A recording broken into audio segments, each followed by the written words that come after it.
English मस्ती with Sahu sir class में आपका स्वागत है। प्यारे दोस्तों, आप लोग हमारे वीडियोस वॉच कर रहे हैं, देख रहे हैं, ये इसके लिए आप धन्यवाद के पात्र हैं।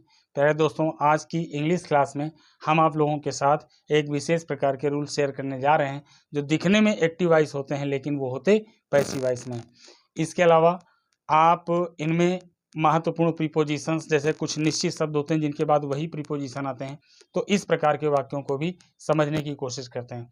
दोस्तों, आप हमारे वीडियोस को पसंद कर रहे हैं, इसलिए लाइक करें, शेयर करें। अगर चैनल पर नए हैं तो प्लीज़ सब्सक्राइब करें। आइए दोस्तों, आज आपको साथ एक जानकारी शेयर कर रहे हैं और इसमें आइए देखते हैं। दोस्तों, पहला इसमें जो फ्रेज दिया हुआ है चार्म्ड विद दिया है। चार्म्ड विद का मतलब होता है से मोहित। प्लीज्ड विद का मतलब होता है से खुश। सेटिस्फाइड का मतलब होता है से संतुष्ट।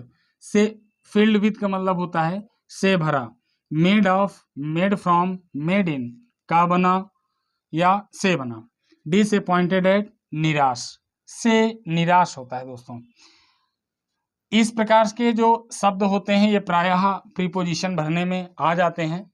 तो इस प्रकार से वाक्य किस प्रकार के वाक्य बन सकते हैं, आइए इनको देखते हैं। जैसे बॉस तुम्हारे काम से संतुष्ट है, तो हो जाएगा boss is satisfied with your work. यहाँ पे इज के साथ सेटिस्फाइड विद दिया हुआ है, ध्यान से समझेंगे दोस्तों।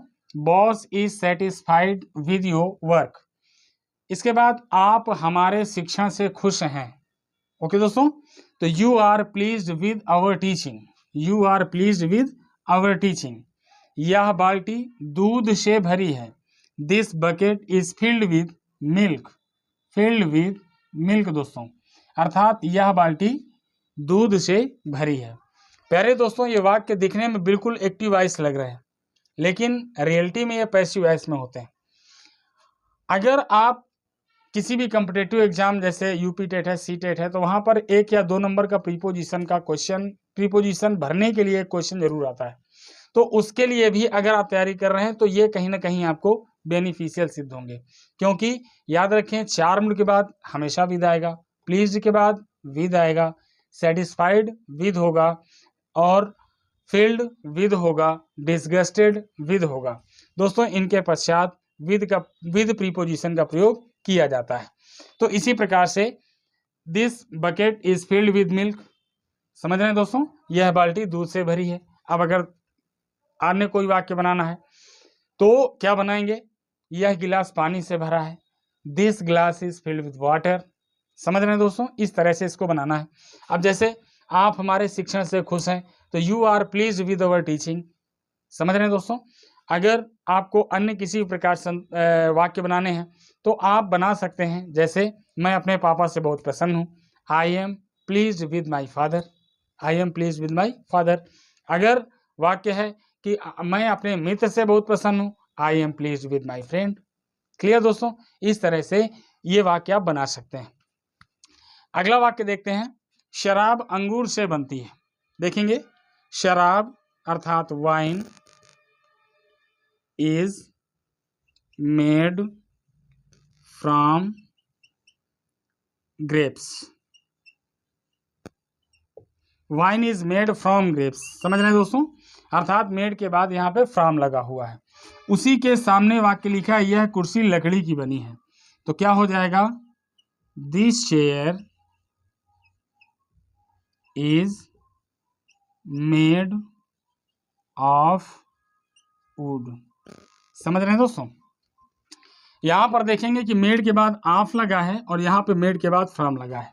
और जैसा कि हमने पहले बताया कि मेड के बाद ऑफ आता है, मेड के बाद फ्रॉम आता है, मेड के बाद इन आता है, अर्थात मेड के बाद 3 प्रीपोजिशन आते हैं। अब इसको समझ लेते हैं कि कहाँ पे मेड के बाद फ्रॉम लगाना है, मेड के बाद इन लगाना है, मेड के बाद ऑफ लगाना है। देखिए दोस्तों, जैसे इसमें लिखा हुआ वाइन इज मेड फ्रॉम, अर्थात जब कोई चीज किसी चीज की बनी होती है और उसका जो मूल स्वरूप है वो न बदले, उसका जो मूल स्वरूप है वो न बदले। जैसे यह कुर्सी लकड़ी की बनी है, यह कुर्सी लकड़ी की बनी है, अर्थात लकड़ी और कुर्सी अर्थात ऐसा तो नहीं है कि लकड़ी चेंज होकर के लोहा बन जाएगी, ऐसा नहीं है। अर्थात वो रहेगी लकड़ी लेकिन उसका आकार बदल दिया गया है। तो जहाँ पे ये कंडीशन लागू होती है वहाँ पे मेड के बाद ऑफ लगाते हैं। और इसी प्रकार से देखिए जैसे लिखा हुआ है शराब अंगूर से बनती है, तो वाइन इज मेड फ्रॉम होता है, अर्थात अंगूर छोटा सा दाना होता है और वो लिक्विड में होती है, इसलिए यहाँ पर उसका क्या होता है, बिल्कुल स्वरूप ही बदल जाता है, उसका वास्तविकता ही बदल जाती है। इसी प्रकार से जैसे दही दूध से बनता है, curd is made from milk, curd is made from milk, इस तरह से बना सकते हैं। और मेड के बाद इन आता है, जब कोई चीज किसी देश में निर्मित होती है, जब कोई चीज किसी देश में निर्मित होती है तो वहां पर मेड के बाद इन लगाते हैं। जैसे यह मोबाइल अमेरिका में बना है, this mobile is made in America. यह टेलीविजन जापान में बना है, this television is made in Japan. दोस्तों समझ रहे हैं, अर्थात जब कोई चीज किसी देश में निर्मित होती है तो मेड इन होता है। जैसे यह मार्कर न्यू दिल्ली में बना है, this marker is made in new Delhi. दोस्तों इस तरह से made of, made from, made in का प्रयोग किया जाता है। अगला वाक्य है, मैं आपके व्यवहार से निराश नहीं हूं। दोस्तों मैं आपके व्यवहार से निराश नहीं हूं, देखेंगे तो इसमें क्या होगा कि I am not disappointed, I am not disappointed. और से की अंग्रेजी यहाँ पे एट लगाना है, आपके व्यवहार से, एट योर बिहेवियर। ठीक है दोस्तों,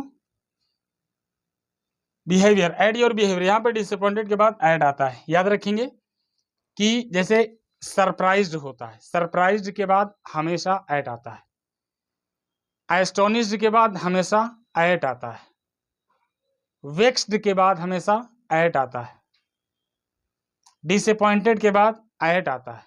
ये बिल्कुल फिक्स्ड प्रीपोजिशन है और ये एक्टिव वॉइस में लगते हैं। जैसे मैं आपसे आश्चर्यचकित हूँ, I am surprised eight you, या मैं आपके कार्य से आश्चर्यचकित हूँ, I am surprised at your work. समझ रहे हैं दोस्तों, इस प्रकार से इस वाक्य को बनाया जा सकता है। दोस्तों अगला है, राधा कृष्ण पर मोहित थी। तो कौन मोहित था, राधा वाज, मोहित की अंग्रेजी charmed, yes, charmed with Krishna, yes. अर्थात यहाँ पे देखिए चार्म्ड के बाद विद लगाते हैं, चार्म्ड विद होता है। तो इस तरह से इनका प्रयोग किया जाता है। और आप अपने से वाक्य लिख करके या अपने माइंड से सोच करके कुछ वाक्य बनाने का अभ्यास करेंगे दोस्तों, निश्चित रूप से ये रूल आपको बेनिफिशियल सिद्ध होंगे। चलिए आगे देखते हैं। और इस प्रकार से दोस्तों इंटरेस्टेड इन का मतलब में रुचि होता है, कंटेंड इन का मतलब में रखा हुआ, नोन टू माने को ज्ञात, और ओब्लाइज टू का मतलब का आभारी, अलार्म्ड एट का मतलब से चौकन्ना, थ्रॉन्ग्ड विद का मतलब से भरा हुआ, डिस्प्लीज्ड का मतलब से नाखुश। दोस्तों एग्जाम्पल देखते हैं, वह तुमसे नाखुश नहीं है, he is not displeased at you. दोस्तों समझ रहे हैं, डिस्प्लीज्ड के बाद एट प्रीपोजिशन लगाते हैं और इसी के साथ ट्रांसलेशन भी आप देखते जाइएगा।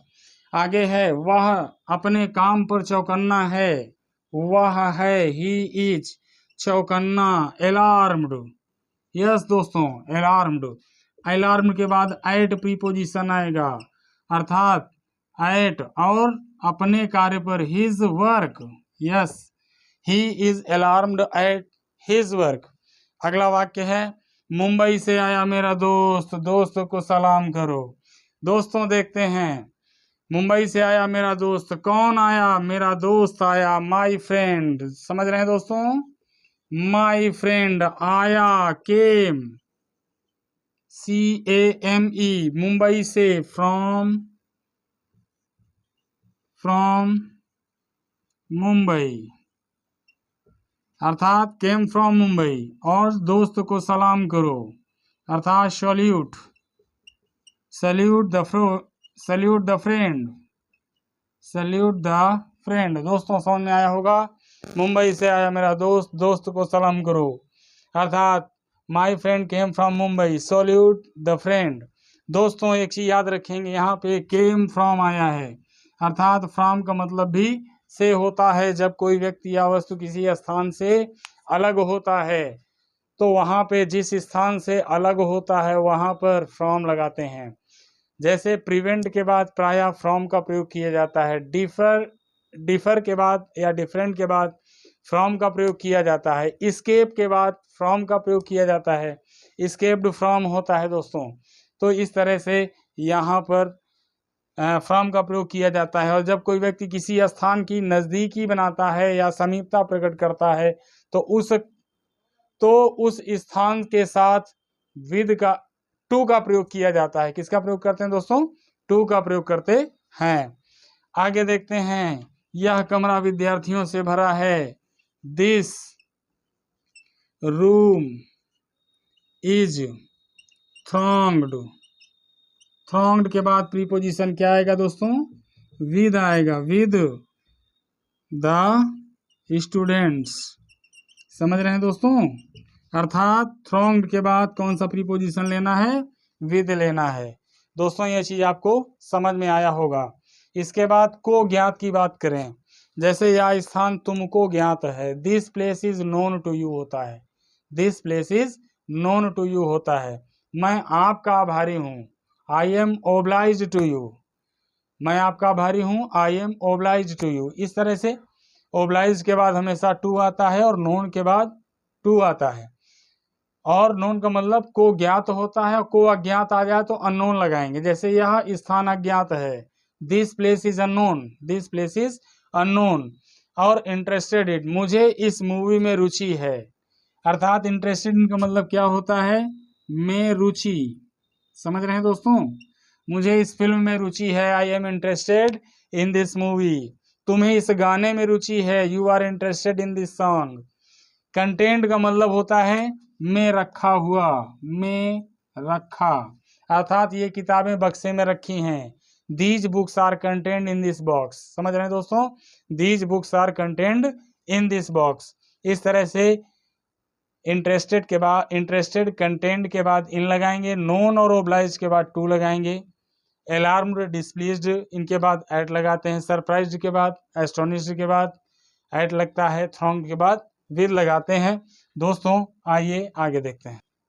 हाँ दोस्तों, आज देखते हैं। अभी आपने सेंटेंस देखे और हमने जैसा कि शुरू में बताया था कि एक अमेजिंग फैक्ट आपको शेयर करेंगे। तो इसमें लिखा है ऑलमोस्ट। दोस्तों almost is the longest word in alphabetical order in English. ठीक है दोस्तों, अर्थात ऑलमोस्ट एक ऐसा शब्द है जो अल्फाबेटिकल ऑर्डर पे, कहाँ पे दोस्तों? अल्फाबेटिकल ऑर्डर पे सबसे लंबा शब्द अंग्रेजी में होता है। तो दोस्तों अल्फाबेटिकल ऑर्डर अर्थात जो ABCD EF A to Z का क्रम होता है, उस क्रम में ये लॉन्गेस्ट वर्ड होता है। जैसे ए के बाद यल आता है, MOST, यस। ये आपको जानकारी कैसी लगी प्लीज़ कमेंट पे बताइएगा। और अगर आपको अल्फ़ाबेटिकल ऑर्डर में इससे भी बड़ा कोई सेंटेंस शब्द मालूम है तो प्लीज़ शेयर ज़रूर करें। थैंक्स, और हम आपके कमेंट्स का इंतज़ार करेंगे। धन्यवाद दोस्तों।